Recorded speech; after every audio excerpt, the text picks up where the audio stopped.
as we go on.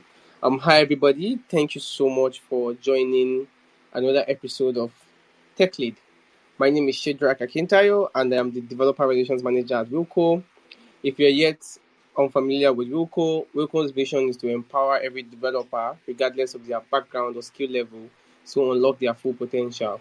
To do so, we've created what we call the flight simulator for developers, where engineers can experience real world scenarios that they will encounter in the workplace through game like quests.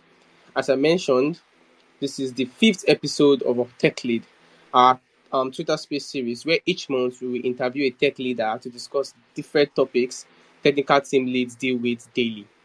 Without further ado, I want to welcome Anton Drukh, a tech executive mentor who was also the former VP of Engineering at Sneak Israel and Wilco CEO on Freon. On, please take it away.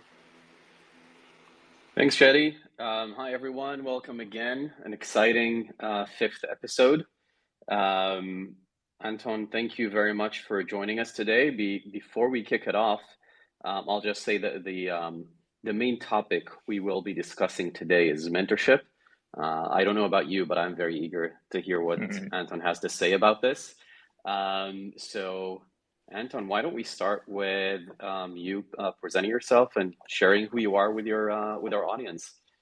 Sure. Thank you both for having me on board and the invitation. Very honored to share my thoughts and a bit of my experience on this topic.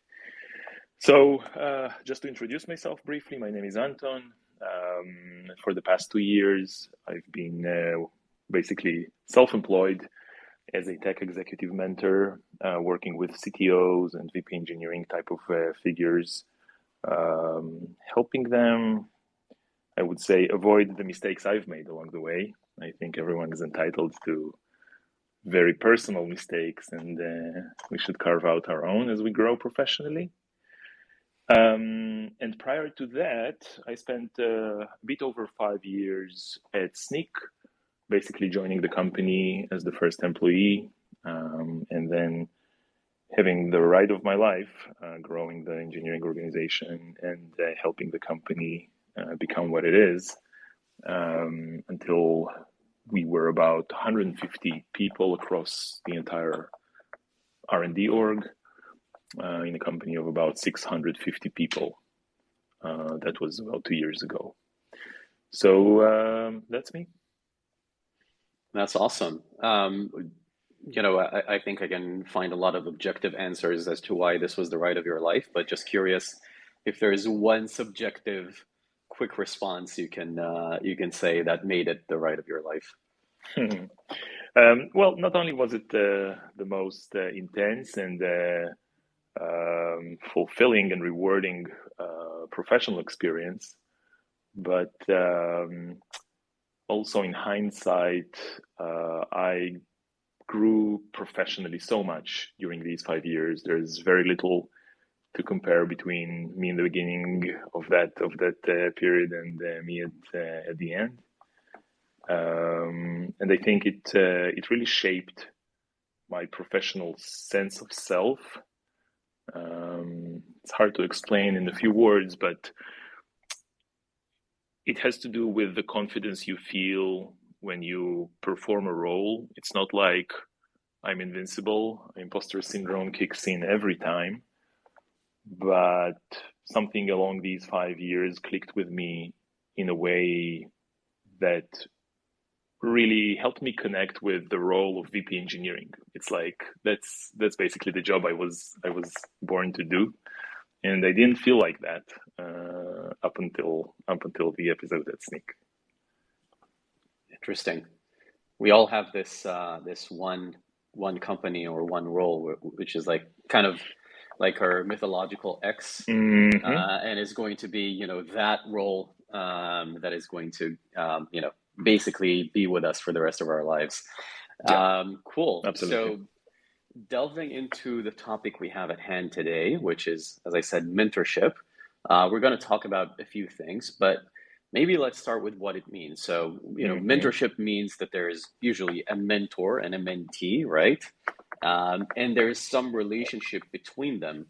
So those two people, the mentor and the mentee, what would you say are the best qualities or the best ways in which they can conduct themselves to make Mhm. this the best relationship?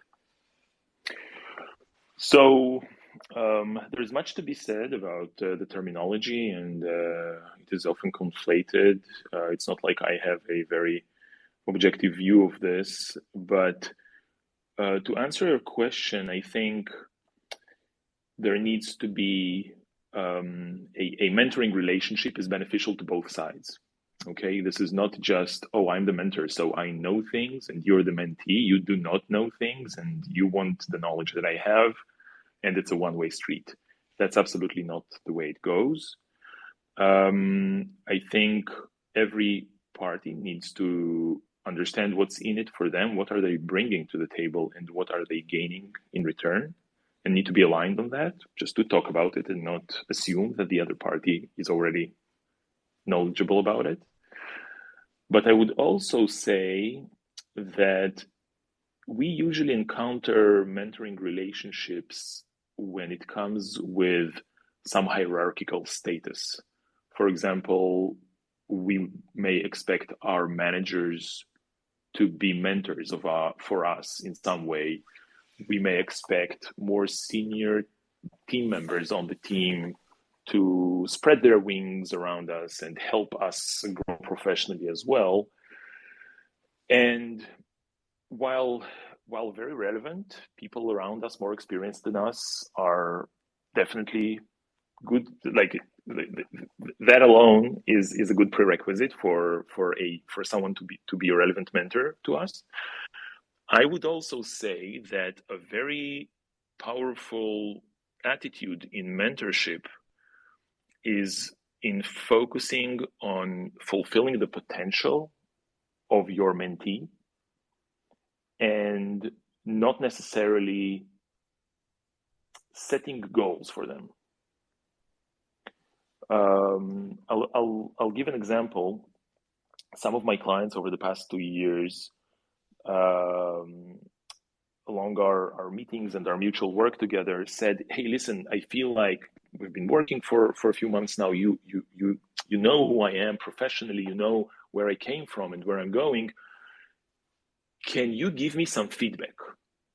Instead of me sharing some challenge I'm facing or, the regular way we work together, can I get some feedback from you? Because I'm getting feedback, it's like the end of the year and my manager is giving me some feedback and maybe others are around me, but I want you, my mentor, to give me some feedback as well." And I must admit that at first this ask really caught me by surprise. It felt like I had this very partial view of the person in front of me, of my mentorship client, of my mentee, compared to what it felt like when I was managing people. And I would say, well, of course, I'm your manager. It's part of my job to give you some feedback. So here it is. And the difference, it felt awkward, was that with my clients as mentees, I don't have a very clear set of expectations of them. It's not like I know exactly what their success should look like. And I had a much stronger feeling of that sort when I was managing people. It's like, we're here to do this. And if we succeed, then it will definitely mean that you have done this. So that's what I want you to do, and let me help you do it. What I'm basically getting at, coming back to your original question, is that strong mentorship relationships have very little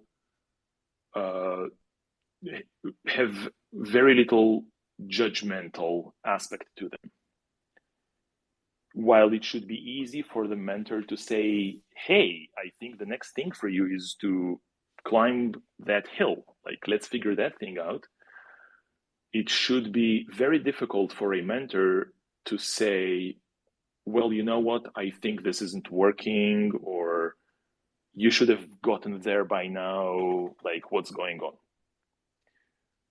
So that's a long-winded way of saying that mentors need to be very empathetic and patient and reserve their their ability to be judgmental for as long as they can. That's super interesting. But then wouldn't that create the risk of the mentees being more judgmental on themselves because they feel like there's not enough judgment on the other side and they need to supply it? Absolutely. In many cases, people seek mentorship when they are pushed into it in some sort of lack of comfort. It's like, I don't feel like I'm up to speed. Things are happening around me that I'm not yet grasping as I think I should. I need some help. There needs to be some drive from the side of the mentee. And one of the most beneficial things the mentor can do in such a situation is to alleviate that pressure and to say, let's figure out what should be the next thing for you, because maybe the point we're coming from, I already know X, you do not yet know X, but you think it can be beneficial for your success. Maybe it's misguided. Let's not assume that a successful result of this mentorship is that you will tick this and that box. It needs to be a bit more open-ended. In order for it not to be overly fuzzy and easily derailed, in order for both the mentor and the mentee to say, hey, we're actually doing something here. We're looking back at where we came from and there's some distance now. There needs to be some expectations need to be set. And here I'm coming back to the role of the manager. If previously I basically said there are advantages to situations where the mentor is not the manager, someone external to this managerial situation, what I want to say now is that the presence of a manager can really help a mentorship relationship. So if you imagine a triangle between me as a professional trying to grow in my field, my manager who has expectations of me, professional and others, and a potential mentor who can help me grow muscles, so to speak, that I don't yet have, then this triangle can be very influential in every direction, in every pair between its vertices, with the manager setting the ground for where should the mentorship go. Basically coming in saying, it would be great if you, the mentor, helped you, the mentee, learn more about stateful distributed systems, because we're kind of weak in that area as a team. We have much to gain there. Can you just explore that now without me in the picture and see if that's a good way to go? That will introduce a strong, like a lighthouse, like something that is constantly there and is easy to see, and will allow the mentorship to orient itself and make sure that we aren't just walking in circles talking about things we enjoy talking about, but we aren't clear between the mentor and the mentee. We aren't clear on where is it that we're actually going. Those are great points. And as you mentioned, that triangle between the mentor, mentee, and the manager, it raises the question of how systematic or how ingrained in the organization should those mentorship programs be? Or is it supposed to be a mentorship program? Or is every developer expected to create their own mentor, to find their own mentor and seek that kind of relationship on their own?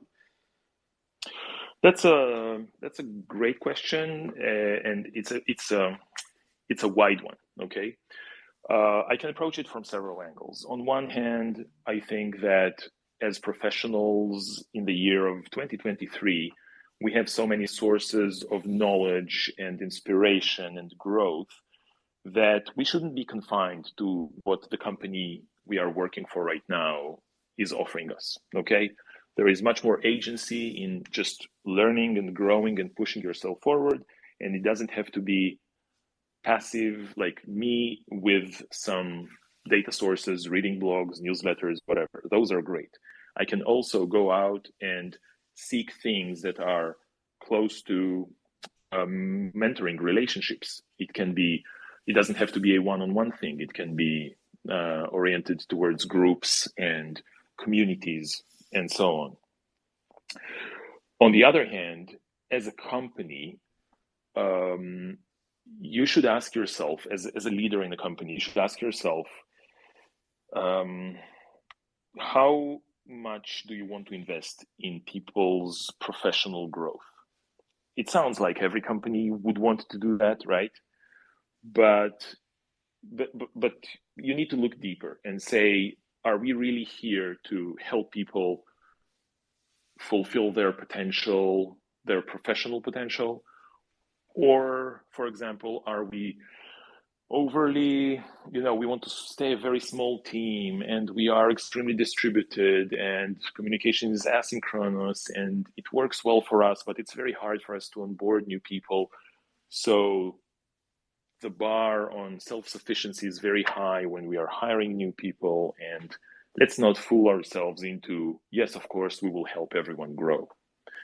But if you look at yourself as a company and you say, I want people to think every year or 2 years or 3 years to look back and see how far they've gone as professionals as a result of working on our team. And I want to motivate them by this. And I think that we will invest in this as a company and we will get a lot in return as our people grow. Then formalizing it in the shape of some mentorship program is a great way to distribute this expectation among everyone. It can be rooted in your career ladder. You can say, well, actually, some expectation I have of senior engineers on my team is to mentor others, is to elevate our combined potential, and not just to be the people with the knowledge of how things get done. Okay, you can send the same message to everyone else and say, well, actually, you are also expected to own your personal growth, and maybe everyone can choose an aspect in which they want to grow professionally, and then we will pair them up with a mentor in the company or outside the company. A very common example for that is not everyone has to want to speak publicly, but those who want that and companies that can benefit from it have much to gain from helping people grow this way. Does it mean that you have other public speakers in the company that can help the aspiring ones? Do you have none and you need to seek out someone from outside the company to benefit this specific individual and the entire company as a result? There are many opportunities, right? But that's how I would position it. From the individual perspective, we owe it to ourselves. Let's tap into every source of knowledge and initiative we have to push ourselves forward.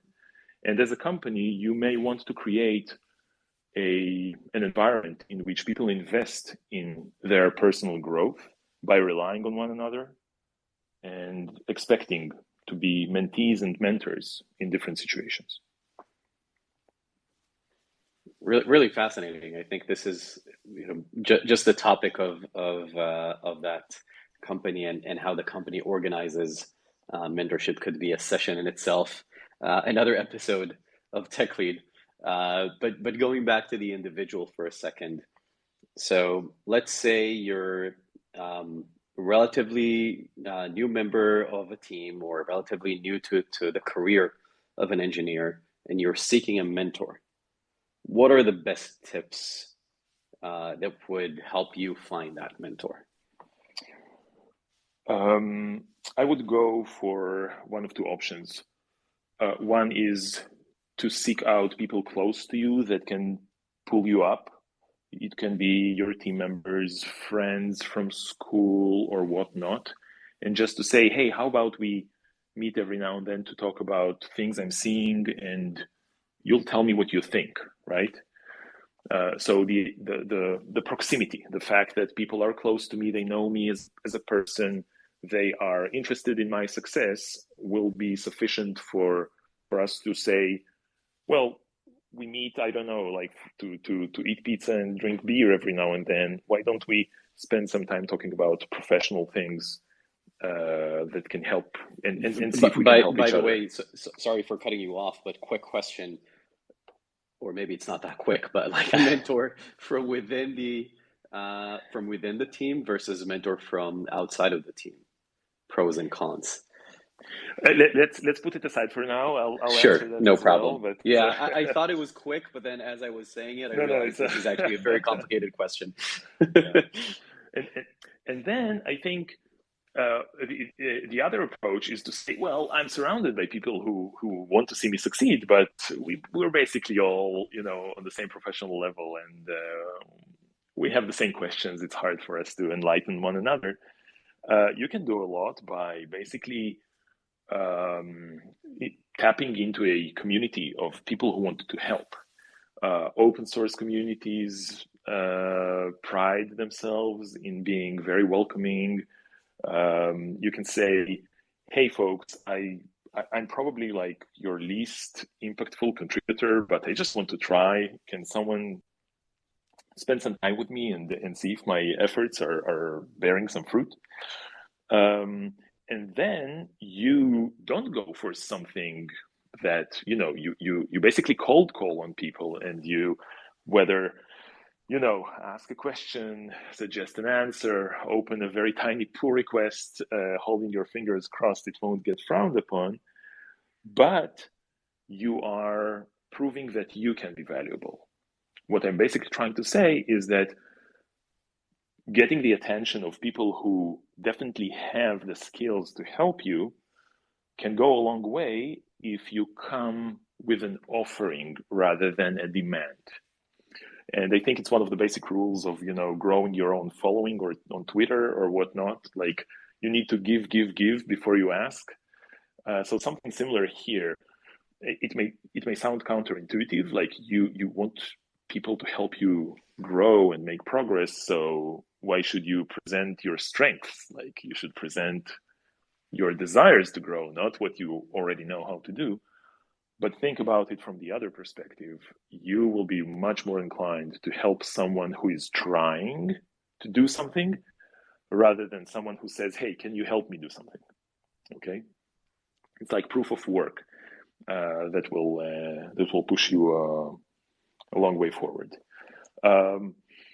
I've also heard advice on a great piece of podcast I will gladly recommend. So there's Lenny's podcast, for those not familiar. It's more about product stuff, but it has very relevant tangents into other worlds. And there is a specific episode which I really recommend people give a listen. And one of the suggestions made there was that it's perfectly fine to basically cold call on someone, like take a very known figure and just send them a message on LinkedIn or whatnot. But don't be extremely, hey, I'm looking for a mentor. Can you help me out? Like, be very vague and very demanding in a way. But instead say, hey, I heard about your talk on that thing, and I had this question. What would you say? Is it A or B? Like, be very specific and make it easy for the other person to help you with very little of their time. And if that helps, if that works, then you are already better off in trying to grow that relationship, being very mindful to the other person's time, but also constantly showing them that you have done some work and you want their advice, and tap into people's desire to help others. There's a lot of that.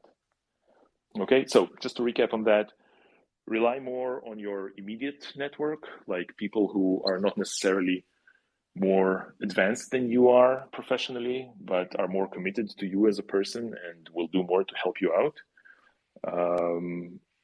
And at the same time, you can also do the exact opposite and reach out to people who already have a lot of status in this field where you want to grow, and it's okay to expect other people to help you if you do it right. Be specific, make small asks, and help them understand that they are very helpful to you with very little of their time needed. Love this. Sage advice. Now, I'm wondering if we should go back to that. Yeah, exactly. So that's the thing on the tip of my tongue now. So your question was about mentoring within the framework of mentors from my within team. the company versus from within. or even team, like even within the same company, sometimes there's enough separation that you can say that a mentor from potentially even a different engineering organization, if it's the result of acquisitions, is kind of like a different company. Right. So I'll say it this way, and maybe it adds on what I spoke about previously, when organizations decide how to structure their mentorship program and say, "Hey, we want to do this as a playbook for people to use and not just a one-off thing." I would say this: on one hand, people who spend most of their waking hours on the same challenges and in the same environment as you are as part of your mutual work together, they would really know what you're talking about, right? It's like you don't need to explain a lot. You don't need to say, yeah, but this is not how we do things. Your advice is not as relevant because you don't understand these and these constraints that we have. So that's a very big plus of relying on people who are close to you. There is also a downside to that, okay? The downside, I think, is in how, I would say, how supported the mentors would be, right? We all know of these people who are extremely helpful, but also extremely close to being burnt out because everyone is relying on their help. Everyone thinks it's just one question. Like, I haven't asked you anything in 2 days. How come you don't have time to answer me? But if it's 20 people doing that, then you may be short of patience, right? As a potential mentor.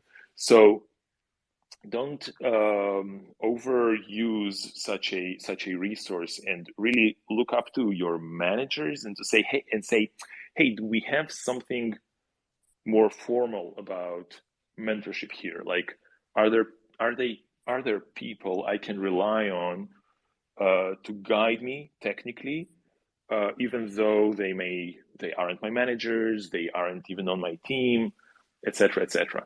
Some organizations would structure it in the shape of guilds, and basically tell people, hey, you need to devote like a day a week to these activities, and make room for that, right? Give the mentors space to be mentors. If that's the case, it needs to come hand in hand with clearer expectations on, well, you're investing about 20% of your time in these activities. Let's see where we want those to get you as a mentor. You also need to grow from this experience professionally, and you deserve feedback and like a pat on your shoulder when you do it well, right? So again, something for managers to really embrace, and not just to say, yeah, you like talking to other people and you have a lot of knowledge. I'm okay with you spending time answering questions that I don't know where they come from. It needs more ownership. I do want to elaborate more on the aspect of mentoring for managers. I think that technical mentoring can be cleaner. It can be more objective, like things that are, I would say, right versus wrong, which is a source of many debates on the internet, right? Are still simpler when it comes to technical challenges compared to managerial challenges. That's my personal take. I don't say everyone should adopt this view, but it is my view for sure.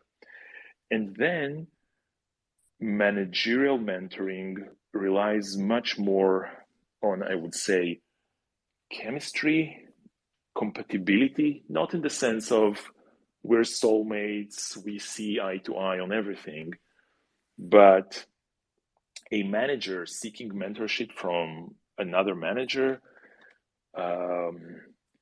will be very skeptical about the advice they are being given, right? It's like, well, yeah, you're entitled to deal with this difficult situation on your team in a different way. I don't feel comfortable with it. It won't work well for me. And actually, in these situations, because of the sensitivity, the interpersonal sensitivity of topics being discussed, I think that distance is actually good. So speaking to someone who has very little interference, very little relevance to other people in your org can allow you to be more open with that person, can allow you to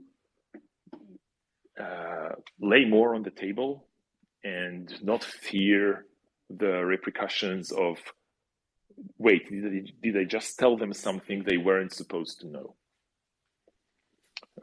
So I would push it out even more and say, in these scenarios, seeking a support group as a manager in a company where the other participants of that group actually come from other companies is a very good way to get support. It doesn't have to be mentorship per se, but it is very close to that.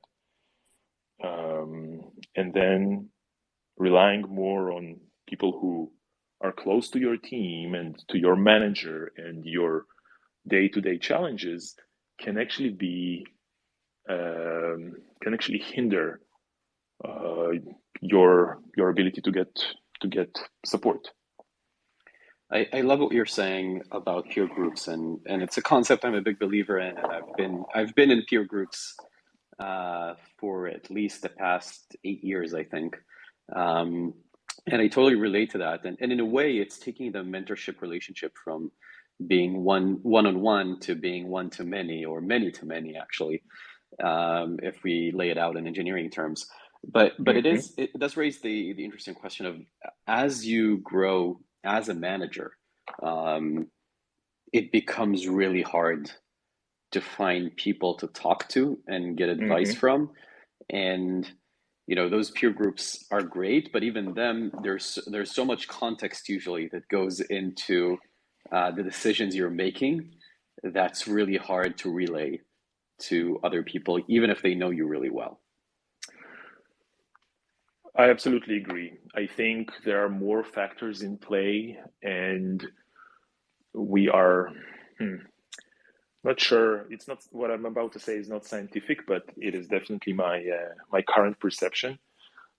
When we grow as managers in our profession and we develop more skills and we are able to take on larger challenges, we also tend to develop a very strong sense of self-esteem. It's like, well, I need to be constantly confident in what I say. Like, that's what got me this far. And maybe I'm trembling a bit because I've never been in such a situation and the stakes are very high, but I'm expected to speak up as if I was sure about everything, right? And it gets under your skin. You become less and less capable of sharing doubt, of saying, and you know what, I have no idea what to do. But it is often the case where, as an experienced manager, you are facing such situations more and more frequently. And you need that type of help. I had the pleasure of participating in a similar peer support group during my role at SNCC that really helped in the sense of, I knew it was structured in a way where I knew that the people I was meeting, with whom I had no prior acquaintance of any sort, the people I was meeting were there for the same reason as me and wanted to develop trust and be able to open in a vulnerable way and say, and I have this thing that is driving me crazy. I think I can, I don't know, lose my job over it, and I need to talk to someone about it. What usually happens in these environments, like the most common failure mode, sort of a shortcoming that I often see, is people saying, "Oh, we'll just create this, Slack community, Discord channel, like a WhatsApp group, get some 5 to 50 people into it, and then we'll be there for one another. And if we have a question, then someone will speak up and get an answer, right? We're here to help." This is very superficial and often doesn't deliver on its promise because people are simply afraid of sharing their vulnerabilities. You have so much to lose by asking a question that will make you sound stupid or insecure. And despite everyone wanting to help everyone else, we don't have what it takes to actually step forward and honestly ask for this help. What made the difference to me in the group I was on was a more structured facilitation, where the person leading the group basically said, "We're here to talk about what's not working well. Everyone is carving out a very big piece of, well, not big, but a significant chunk of their time to be here. Let's make sure this isn't a conversation like a chat about niceties. Let's go deep." And for example, having this rotating schedule where every time we meet, one person steps up and says, "I want to be in the center of the discussion right now. I have this thing that I'm thinking about every night as I go to bed. And I'm thinking about it one of the first things I wake up in the morning. And I just don't know how to properly solve it. It's a make or break type of thing for me in my role right now. Here's where I am." Allowing everyone else to really understand where they're coming from and not just say, "Oh, listen, I have this problem, like it's hard to hire people of the right caliber, or our velocity is slowing down as a team, or the quality isn't as it used to be. What did you do when you had similar problems?" This is not how you get help, right? This is how you feel comfortable by convincing yourself that you're not the only one experiencing this problem. But we should instead expect much more of these peer support groups and say, "I'm going to open up to you in a way I've hardly opened up to myself. Like, I'm going to say things that I've never said out loud, and I need you to understand where I'm coming from and shed some light on what I may be missing or what kind of a change I need to introduce to my plan in order for it to really work this time." And basically be very open. So that's my take on I would say, peer support groups and how to make them work. And it's sort of an extension of mentorship, but it can be even more powerful, especially for managers. I simply cannot agree more. Like I said, I've been a part of peer groups for a while, and what I've seen is in the same peer group, two people going through the same experience, and with one of them, it happened before the group really gelled, so we didn't get that vulnerability. Mm-hmm. There was no sharing of information, and when we finally heard the actual story, it was kind of too late. And then when the same thing happened to the second person, we were actually, in it from day one, hearing about it, dissecting it from so many directions. And I think it was a great experience for the person sharing, for sure. I mean, for us, it was for sure because we got a front row ticket to really interesting professional development scenario. Mm-hmm. But I think it was for the person sharing as well.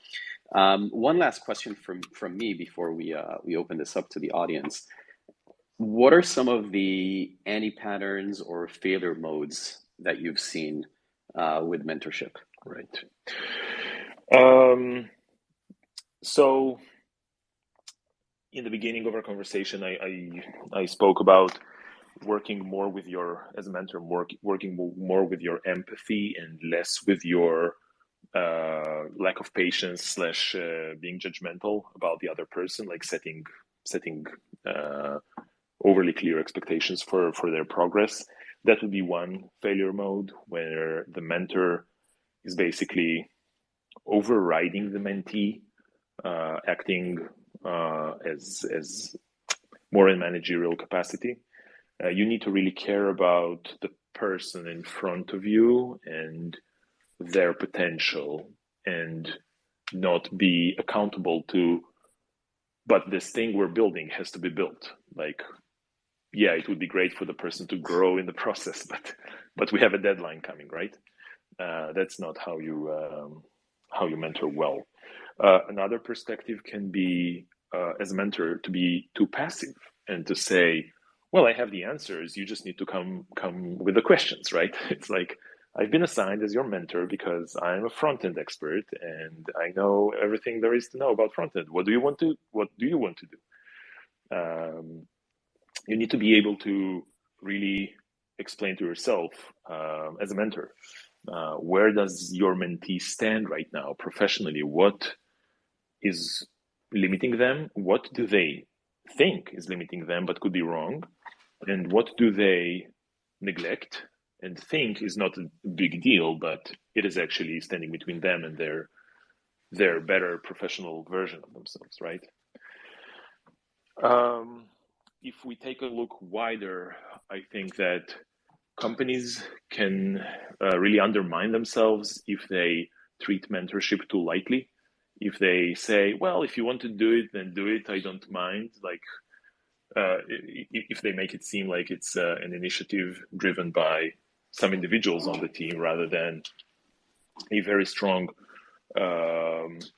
toolbox for the entire organization to grow together, which can often lead to people saying, wait, I feel like I'm doing this for myself, I'm not being supported by my company to actually make this happen.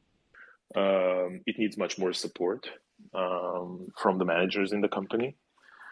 And one last thing I think is when people stop themselves prematurely from seeking mentorship because there is no such program in their company, and people are kind of, yeah, I could help you, but I have my own deadlines, so talk to me next week if you're still stuck on this thing. And then people say, well, maybe this is something I can hear about listening to Twitter spaces here and then, but not something I can actually get up and get for myself. And I think it is more within reach than people tend to think. The ability to get help and help others grow professionally. Awesome. I love the reference to Twitter Spaces. So, if anyone from the audience has any question for Anton, I'm sure you all do, because this was, at least for me, this was very eye-opening. So hopefully this was for our listeners as well. If you have a question, you can, I think there's like a raise hand thing in Twitter Spaces. I always forget about it. And then when I'm the host, I can't see it. So I think there is some mechanism for you to do it. And in worst case, you can, I think you can tweet at us and we'll ask the question ourselves.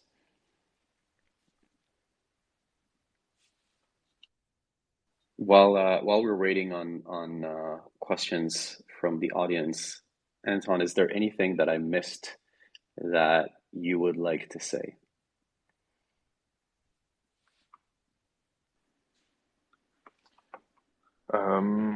No, I think trying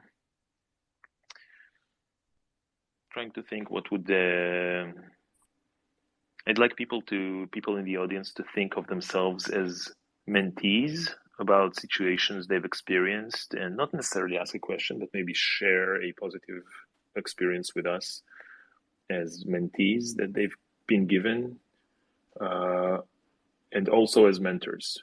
And if there's something about how the company they work for that supports mentorship and makes a very big difference and makes it easy for people to be mentors and so on, that would also be a great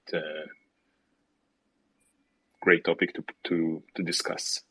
While we're waiting for people to get with these comments or questions, I did want to bring up another topic of terminology. You started with this at the very beginning, and I wanted to say that people often conflate sponsorship with mentorship and with coaching. Now, more experienced people have said it better than I will, but I did want to shed some light on this. My take is as follows. Sponsorship is a situation where a person is being promoted towards a challenge without being present in the conversation. Okay? I would be sponsoring someone if I were to make sure a team that is deciding on who gets to do what, who gets to be promoted, etc., is considering that person because I said so.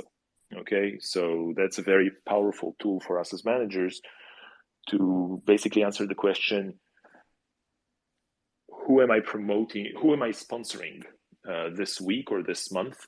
Who am I thinking about when the organization I'm on is trying to deal with new challenges in a new way and may overlook people just because I didn't speak up about them? Coaching is something that, well, it's different than mentorship in two aspects at least. One is, again, my personal belief. In order to be a coach, you better be certified, right? It's a thing you have to learn. I'm no certified coach at all, but it is a certification you need to get in order to say, yes, I know what coaching is about. And the second difference is, I believe that coaching someone absolutely does not require the coach to be experienced in the same professional sphere as the person being coached. Coaching is more about how can I help you as a human being analyze your reality, your situation, your challenges in a more objective way. Someone who hasn't lifted a single weight in their life can perhaps be a coach for an athlete, right? Like help them mentally and personally. And that leaves us with mentorship, where I believe that mentorship is more about first-hand experience with the challenges you're facing.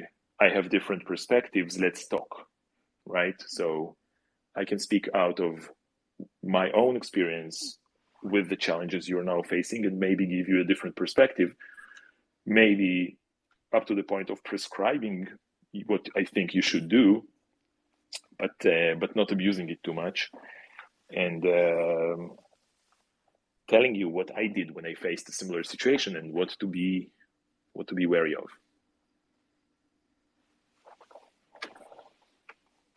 So that's the only clarification I wanted to make, and we still have a few minutes for other people's questions or comments. I'd love that. Thanks for making this very important clarification. Shetty, if you see anything on your side that I can see, then let us know. Okay. And if we don't have any questions, then I'd like to thank Anton. This was, like I said, this was definitely eye-opening for me. This is, I think, one of the most important topics within our profession. Yeah, someone just asked. Yeah. Oh, someone asked. Shaha asked, "What is the best approach to choose a mentor?" Thanks, Shaha. So I think as an aspiring mentee, if you say, hey, I feel like I have desire, motivation, and time to grow in some aspect, and I want to take the first step forward and find myself a mentor, it's not about I'm not going to prescribe, like a playbook, but I will say that the starting point is amazing. When you are capable of pointing out to some professional aspect in which you want to grow, and you say, hey, I want to get more experience in this, who can help me? That's an amazing forcing function. That's an amazing drive forward, and you should use it to the full extent. No matter where it gets you, use it to get somewhere, right?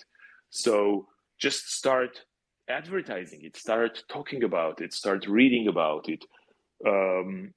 Often when you make it evident that you yourself want to grow in this direction, suddenly people will step up and say, well, I actually heard about this thing, or, well, maybe I can help, and so on. So just be active about it and be open. I think we often underestimate the fact that when we have, in the beginning of our professional journey, we have so much we don't know, and we usually shut up because we think we are the least experienced person in the room.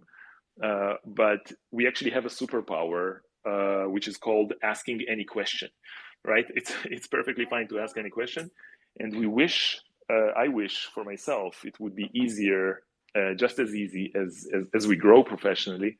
But like I said before, we often feel like we have something to lose by appearing not as smart as we want people to think that we are, and we tend to think twice before we ask for help. So no matter whether you're in the beginning of your professional journey or you're a very experienced professional, my advice is constantly remind yourself that we're all growing, right? We all have things we don't know about, and what we think is perhaps common knowledge is really not known to someone else. And speak up, be open about areas where you want to grow, where you want to improve, and karma works. Like, opportunities will present themselves, and people will step up. So there's one last question. Let's make this a quick answer, if we can fit this in a minute. This one's from Babzo. Hi, Anton. I just completed my full stack nano degree, and I feel like I need someone with industry experience before I start looking for jobs. You mentioned to be specific about what you want from the mentor. Please, can you suggest how I'd approach a senior in the field? This is a very technical question, so hopefully you will. So use the experience you have to set a very clear goal. Like, we are now on January 26th. What would you want to be able that you have learned, to be able to say that you have learned by February 26th, right?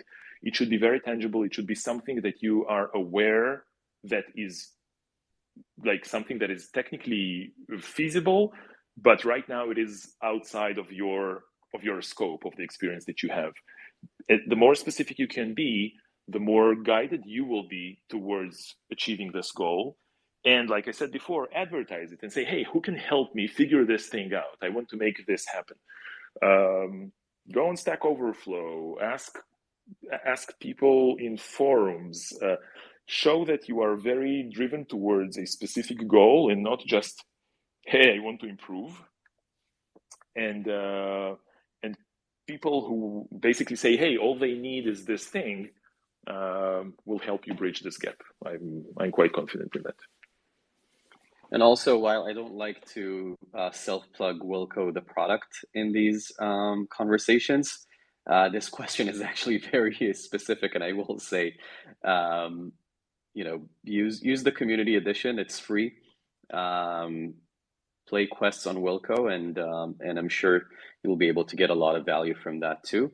It's not like a human mentorship, but it is a way for you to advance your skills as you're looking for that first job.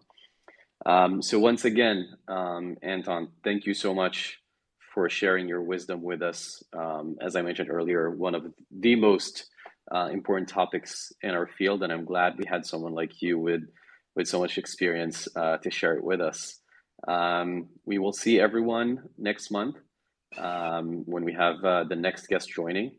And thank you so much for being here. Thank you, On, and thanks everyone for tuning in to listen. It's been It's been a great pleasure. Thank you so much, everyone, for joining us today. Before we go, I want to invite you all to check out Wilco by visiting trywilco.com.